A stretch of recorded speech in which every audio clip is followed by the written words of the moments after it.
Guys anganwadi সহায়িকা কৰ্মীসকললৈ মই এটি নতুন আপডেট লৈ আনিছোঁ আপোনালোকৰ মাজত। আপোনালোকে যদি চেনেলত মোৰ নতুনকৈ আহিছে তেন্তে মোৰ চেনেলটো ছাবস্ক্ৰাইব কৰি দিব আৰু বেল আইকনটো টিপি দিব আৰু পাৰিলে ভিডিঅ'সমূহ শ্বেয়াৰ কৰিব যাতে সেই অংগনবাদী সহায়িকা কৰ্মীসকলৰ লেটেষ্ট খবৰ আপোনালোকে পোনপ্ৰথমে লাভ কৰে। নমস্কাৰ গাইজ, কি খবৰ আপোনালোকৰ? মই মোৰ ইউটিউব চেনেল নিউ ডিম ব্লগলৈ আপোনালোকক স্বাগতম জনাইছোঁ। আজি মই লৈ আনিছোঁ অংগনবাদী সহায়িকা কৰ্মীসকলৰ বিষয়ে এটি গুৰুত্বপূৰ্ণ কথা। এই অংগনবাদী সহায়িকা কৰ্মীসকলে আজি ইমান দিনে ধৰ্ণা কাৰ্যসূচী কৰি আহিছে তেওঁলোকৰ দৰমহাটো বৃদ্ধিৰ কাৰণে, কিন্তু আজিলৈ একো খবৰে নহ'ল। নিৰ্বাচনো পাৰ হ'ল কিন্তু একো তেখেতসকললৈ একো এটা ভাল খবৰেই নাহিল। এতিয়া আকৌ এটি তথ্য লাভ কৰা গৈছে, এই অংগনবাদী সহায়িকা কৰ্মীসকলে এটি নতুন সংগঠনত আকৌ জইন কৰিছে। এইটো সংগঠন বোলে সৰ্বভাৰতীয় পৰ্যায়ৰ ফেডাৰেশ্যন কমিটি। এই কমিটিটোৰ পৰা কিবা লাভৱান হ'ব জানো, চাওক আজি মোৰ ভিডিঅ'টো আপোনালোকৰ।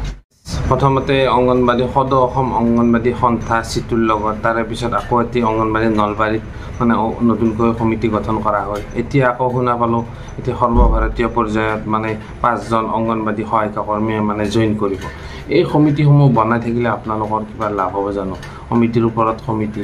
হিমন্ত বিশ্ব শৰ্মা মুখ্যমন্ত্ৰী মহোদয়ে কৈছে যে তেওঁলোকে অতি শীঘ্ৰে আলোচনা মিলিত হ'ব তেওঁলোকৰ লগত এই চিটুৰ পৰা ওলাই আহিলে।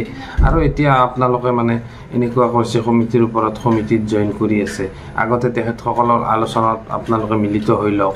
মোৰ এনেকুৱা এটা ভাৱ হয়, আপোনালোকে সমিতি বনাই থকাতকৈ এই সোনকালে আপোনালোকে আলোচনাটোত মিলিত হওক, আপোনালোকৰ দাবীসমূহ উত্থাপন কৰক। নিশ্চয় মুখ্যমন্ত্ৰী মহোদয়ে আপোনালোকৰ দাবীসমূহ পূৰণ কৰিব চেষ্টা কৰিব আৰু তেখেতক অনুৰোধ কৰক যাতে আপোনালোকৰ ফালেও তেখেতে অতি শীঘ্ৰে এটা ভাল সুখবৰ লৈ আনিব পাৰে। এই সৰ্বভাৰতীয় ফেডাৰেশ্যন কমিটিটোত জইন হৈ অংগনবাদী সহায়িকা কৰ্মীসকলৰ কেনেকুৱা ধৰণৰ লাভৱান হ'ব পাৰিব, আজি ভিডিঅ'টোত চাওঁ আহক। এই অংগনবাদী সহায়িকা কৰ্মীসকলে কেনেকুৱা ধৰণৰ পদ লাভ কৰিলে তেওঁলোকৰ মুখেৰে শুনোৱা হওক। সদৌ অসম অংগনবাড়ী কৰ্মী সহায়িকা সন্থাৰ 5গৰাকী নেত্ৰীক সৰ্বভাৰতীয় অংগনবাড়ী এমপ্লয়িজ ফেডাৰেশ্যনৰ কাৰ্যকৰী কমিটিৰ অন্তৰ্ভুক্ত কৰা বাতৰি পোৱা গৈছে। সৰ্বভাৰতীয় পৰ্যায়ৰ সন্থাৰ কাৰ্যকৰী কমিটিত অন্তৰ্ভুক্ত হোৱা সদস্য কেইজন ক্ৰমে সভানেত্ৰী ৰূপা অৰন্ধৰা গগৈ, সম্পাদিকা বিজয়া ডেকা, ধুবুৰীৰ পাৰভিন শ্বাহজাদা, বৰপেটাৰ ভণ্টি বৰ্মন, মৰিগাঁৱৰ ৰেখামণি ডেকা আৰু মাৰ্ঘেৰিটাৰ বিনু লামা বুলি জানিব পৰা গৈছে। আজি নিউজ 7 লাইভ এৰ ষ্টুডিঅ'ত এইদৰে মনৰ ভাৱ প্ৰকাশ কৰিছে। এই সময়ত মোৰ অনুভৱ বহুতেই ভাল আৰু মই সমগ্ৰ অসমৰ লগতে সমগ্ৰ ভাৰতবৰ্ষ অংগনবাদী কৰ্মী সহায়িকাসকললৈ মই অসমৰ হৈ আন্তৰিক কৃতজ্ঞতা আৰু ধন্যবাদ জনাইছোঁ। লগতে আমি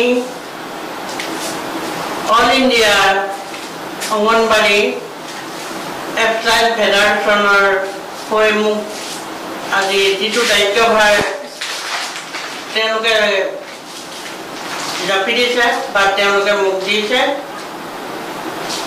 গতিকে সেই যি দায়িত্বভাৰ আমাক দিছে সেই দায়িত্বভাৰ সকলো মই পালন কৰি যাম। আমি একলগ হৈ একেলগে সমগ্ৰ ভাৰতৰ হৈ আমি কাম কৰি যাবলৈ প্ৰতিজ্ঞাবদ্ধ হৈছোঁ। লগতে আমাৰ অসমৰ ৰাষ্ট্ৰীয় কাৰ্যকৰ্তা হিচাপে সদস্য হিচাপে কাৰ্যকৰী সদস্য হিচাপে আমাক 4গৰাকী আমাৰ সদস্য তেওঁলোকে বাছনি কৰিলে।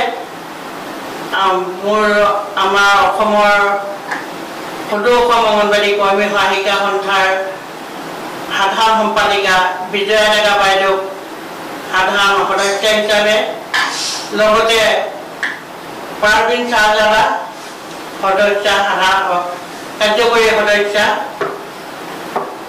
ভণ্টি বৰ্মন ডাঙৰীয়ানী তেওঁ কাৰ্যকৰী সদস্য, আৰু আমাৰ আজি এগৰাকী আমাৰ লগত নাই, মৰিগাঁৱৰে জ্যোতিষনাথ দেউৰী ডাঙৰীয়ানী তেখেতকো কাৰ্যকৰী সদস্য আৰু দিছে। লগতে সমগ্ৰ ভাৰতৰ বহুখিনি আছে যদিও অংগনবাড়ী কৰ্মী সহায়িকাসকল, তথাপিতো আমাৰ অসমৰ কাৰণে তেওঁলোকে এইখিনি তেওঁলোকে দিয়াৰ কাৰণে, তেওঁলোকে দায়িত্বভাৰ দিয়াৰ কাৰণে তেওঁলোকক বিশেষকৈ আমাৰ মহামান্য ডাঙৰীয়া গুণগড় ডাঙৰীয়াক আমি আন্তৰিক ধন্যবাদ জ্ঞাপন কৰিছোঁ। তেখেতৰ কাৰ্যদক্ষতাৰ কাৰণে আজি আমাৰ ভাৰতৰ যিটো সংগঠননামা আজি প্ৰতিষ্ঠা হ'বলৈ মানে সুন্দৰভাৱে প্ৰতিষ্ঠা কৰা হৈছে। সেয়েহে সকলোৰে হৈ গোটেই সমগ্ৰ অসমৰ হৈ মই তেখেতলৈ এই চেনেলৰ দ্বাৰা তেওঁক কৃতজ্ঞতা জনাই তেখেতক নমস্কাৰ জনাওঁ। মই প্ৰথমতে নিউজ 7 লাইভ চেনেলৰ পৰিয়ালবৰ্গলৈ মই অশেষ ধন্যবাদ জনাইছোঁ। আজি মই বহুতো সুখী, কাৰণ অসমৰ লগতে ভাৰতৰ মই যিটো দায়িত্ব পালোঁ সেই দায়িত্বৰ পৰা নথৈ আনন্দিত হৈছোঁ। আৰু মোৰ এটাই কথা, সমগ্ৰ ভাৰততে আমাৰ অংগনবাড়ী কৰ্মী, মিনি কৰ্মী, সহায়িকাসকলৰ যিটো সমস্যা কৰাৰ লগতে আমাৰ অসমৰ যিখিনি অসুবিধা আছে সেইখিনিও নিশ্চয় অল ইণ্ডিয়াৰ অংগনবাড়ী কৰ্মী ফেডাৰেশ্যনৰ লগত লগ লাগি সমূহ সমস্যাবিলাক সমাধান কৰিব পাৰিম বুলি মোৰ দৃঢ় প্ৰতিজ্ঞ।